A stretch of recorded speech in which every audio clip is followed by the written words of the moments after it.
Yo, what is up, guys? So Joe Rogan had Andrew Santino on the podcast, and they talked about the Charlie Kirk situation with the shooter and everything like that. So we'll roll the clip and I'll give you my thoughts too. Death of his friend. It's like a 4-year-old mourns the loss of a goldfish. Yeah, very funny. It's a great joke. He was trying to set it up. Yeah, but he set it up in a way that, like, okay, you're saying something that's actually factually inaccurate, right, according to the narrative. Now let's be real clear. I don't necessarily think they know what's going on yet. There's a lot of weird shit going on with this. I know. First of all, there was that one guy who was the decoy. All right, so you got this guy who's an older guy who starts yelling out. Didn't he take his pants down? He took his pants down. This guy was at 9/11. He was at the Boston bombings. He called in a fake bomb. Yeah, I saw this guy too. Absolute nut job of a character, showing up to all these terrorist attacks events, and he's the one. Okay, they show him in the clip. I'll let it roll. Another place, and then he did this at this thing right after. So somehow or another, this guy has the state of mind that the moment someone gets shot, he yells out and says, I did it," and takes his pants down or something like that. I don't know exactly what he did. Then, ready for this? He gets arrested for child porn right away. Right after this happened? Oh, right away. He's in jail for child porn. Why is that? Well, now you can't interview him. Right. Right. And because when the internet people start going, how are you at all these different things? Like, what are the odds? Like, if someone ran it through one of the ChatGPT fucking perplexity things, like, what are the odds that this guy? Yeah, unless you're involved in those situations, the odds of that happening is, I mean, you can put it into ChatGPT or any AI, and it's going to give you crazy odds on events happening like that. Yeah. Would be at all those different events and be involved, like zero. This is the guy. Yeah. I just like that the pants down part is just insane. It's like, why's your dick out? I did it. Listen, I'm not saying this guy isn't insane. He's clearly insane. Yeah. Or not. Or he's professionally insane. Right. That's where it gets squirrely. I almost texted you when the Charlie Kirk thing happened because my antennas went up about, they showed the photo of that kid, or the guy that they have, the 22-year-old, yeah, whatever.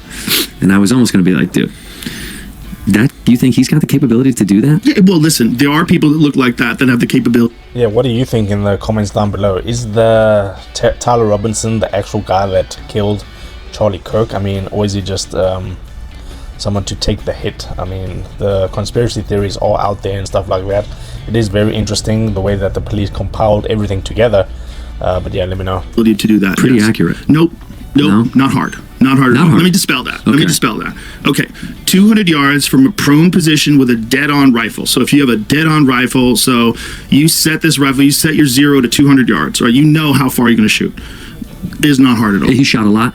You don't have to shoot a lot. So I could do it tomorrow. If you're but you are experienced. If it's someone that's never shot, could they do it? 100%. Not if they've never shot. They wouldn't know where to look. They'd have a hard time acquiring the like when you. I mean, if you got the equipment right, to make your life easier in a situation like this, even though it's a sad event, if you got the gun that has the capability, then you don't really need that much experience. Look through a scope, like when the reticle is weird, like it sometimes takes a minute. You got to know the distance that you have to be from it to really line it up in your sights.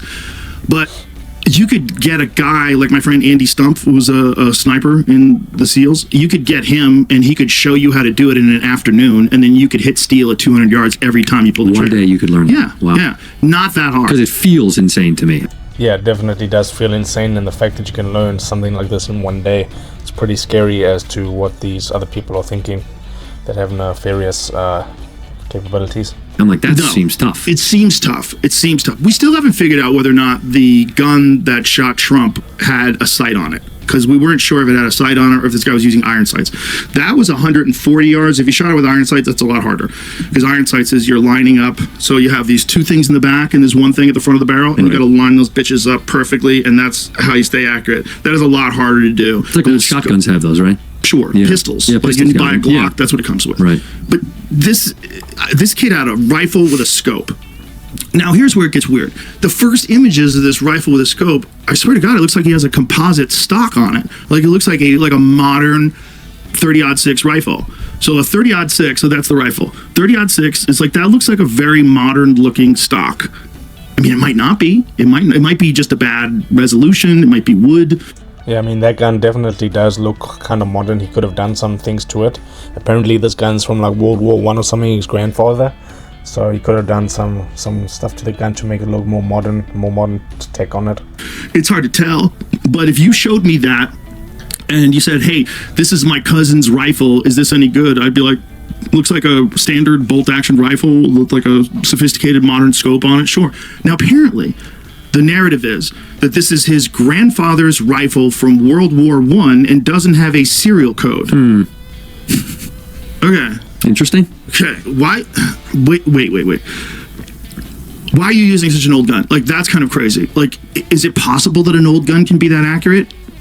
If you have a gunsmith and they work on it, yeah, it's totally possible. If you have a really good gunsmith and he sets, if you're like a nostalgic person, you like driving an old car, you could bring it to a mechanic, they could redo the brakes. Sure. So if you got a good gunsmith and he took a look at that and the action was true and, you know, the bore is good, you know, yeah, you could conceivably shoot with a gun for hundreds of years, right? Guns don't necessarily go bad. Right, they don't expire. Right, and especially because all the stuff like the trigger and the action and all that different stuff is replaceable. So you can just like it's compartmentalized. It's components. This is the other thing. They said that he took it apart and then put it back together again. Shut the fuck up. Do you know how much time it would take to do that if you were highly skilled? To disassemble a gun. To disassemble a rifle so that you can get... Yeah, that's definitely going to take quite a bit of time. And in that sort of situation, when you've just shot Charlie Kirk, trying to disassemble a gun, and then jump off a roof, I mean, I don't know why they pushing that narrative, but I don't think that's 100% true. Get it in a backpack, and by the way, not gonna fit. Not gonna fit. In the backpack. And then somehow or another reconnects it once he gets off the roof. What? What's that about? Is that what they pitched? Huh? Yeah. Here's the other problem. If you shoot something, okay, like say if I take you to a long range shooting range, and we sit there and we get you on a bench, and you're sitting there. And you go, okay, we're going live, and you flip off the safety, and then you squeeze out that trigger. You hear boom, pink. There's a gap in 200 yards between the shot going off and the impact. There's a gap. It's like boom, think, because it's far. 200 yards is far. Even if that bullet is fucking go, it still takes time to get there. And really long shots, like I know guys who do, like my buddy Justin, he does these long range competitions where they'll shoot out to a mile plus. They're shooting steel targets like that big at a mile plus. And he's like, dude, the hang time is crazy. It's like seconds. You hear separation. It just, yeah. It's you're watching it through the binoculars too. It's like somebody else is watching it. So you got a guy next to you that's a spotter, and you shoot, boom, and he's like, hit. Literally, it's that long. So the Charlie Kirk thing seemed instant. It was like boom, he was down. Instant. Boom. So you think it was closer? It could have been closer, or it could be the echo from that gun. By the time the sound gets to you, the bullet gets, because it takes longer for sound to get there, right? Because these bullets are supersonic, so the bullet will actually get there before the sound gets there. So that's something to take into consideration. God, it's a trip. So it probably can't. Now that I'm thinking of myself, I'm like, well, that's a dumb. Like, I had a dumb point. the bullet is actually. It did really happen quickly. If you look at the video, they took it down now. But if you looked at the actual video, it's like the shot in an instant.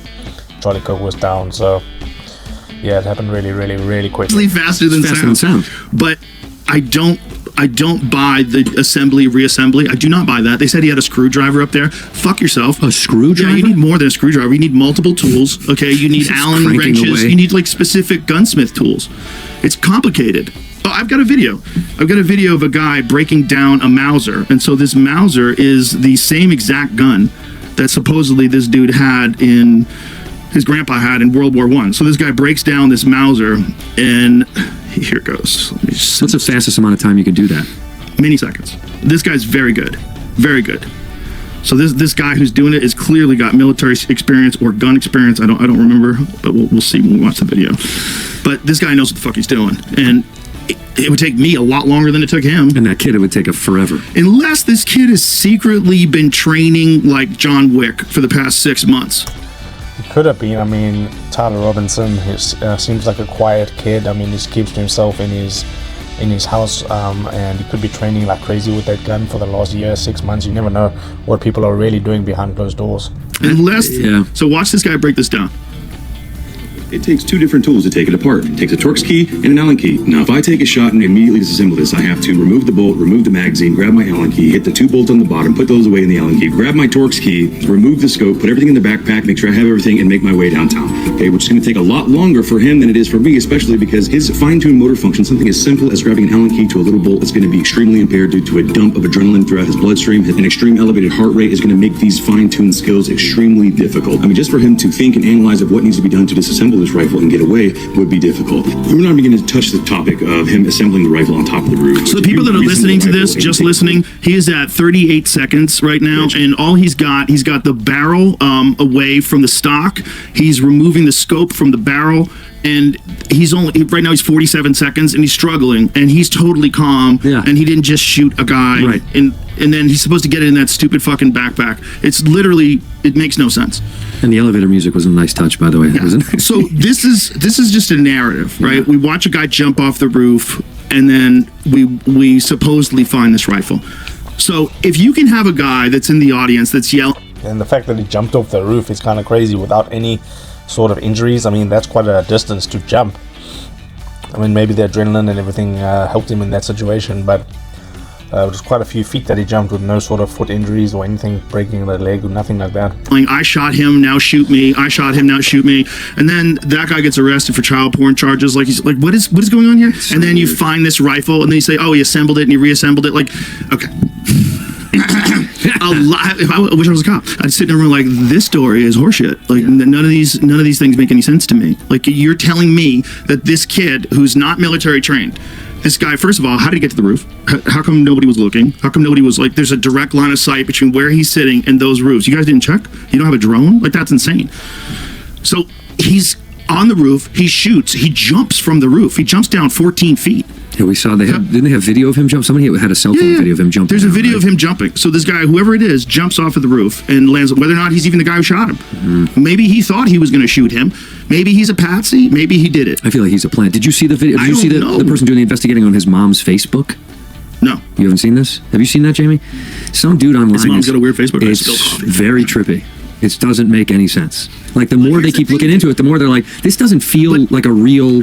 It feels super fabricated. But here's the thing. Just like I was talking about when people are arguing on social media, it's all part of the plan. If you want things to be... I wanted it so bad. Buckets. If you want people to lose all faith that anyone is going to solve anything, you add a bunch of... If you're going to kill a guy, you add a bunch of other wacky shit that doesn't make any sense, and you spam it out there at the same time. You leave a gun that didn't do it out in the woods. You do a bunch of shit like that. You get old man put his dick out and yell, I did it, I did it. Yeah, you get some kid who has a boyfriend who's a furry, and you talk to him on Discord. I think he's a furry. I don't want to disrespect. I don't know if that's a real thing. His boyfriend's definitely a guy who became a girl. And wears furry stuff. I think they do furry sex. Or furry games. Excuse me. My apologies. I don't want to disrespect the furry sex or the furry game community. Yeah, bro. Shout out to the furries, because me and Duncan Trussell, we did a podcast once with the mascot outfits. Yeah, and we took the masks off after like 5 minutes. We're like, bro, shout out to the furries. Like, this is fucking hard. It's tired. We had this big chipmunk head on all day. They're heavy. Right. They're hot in there. We couldn't breathe. Like, oh, dude. We took it off and we're like, shout out to the furries, because these guys are out there rocking that all day long. Like, that is a commitment to being weird. I just don't know. Something doesn't add up about something that doesn't kid. add up. Seems a bit fishy, yeah, if you ask me. Does Tyler Robinson really have what it takes? I mean, he admitted to it. Maybe he's planning to admit to it, but I don't know. It feels weird. The whole thing feels weird. Between that, this was my story. Between that, 9/11, Charlie Kirk, Kimmel. Yeah. I was on the phone with my agent. I was like, good time for me to put out a fucking special. This is like the fucking worst, dude. Like, the worst week. It's not, though. It's a good time because people want to get away. It's just so stupid to think, though, that I was like, oh, this is the world we live in. I said, if you're waiting for a gap for like a good time. Yeah, so there was a clip from Andrew Santino on the Joe Rogan Experience, talking about the Charlie Kirk situation. Okay, drop your thoughts in the comment section down below. Make sure you subscribe to the channel, because I'm uploading daily videos on your favorite podcast and stream moments. And I'll see you in the next video. Let's run this up.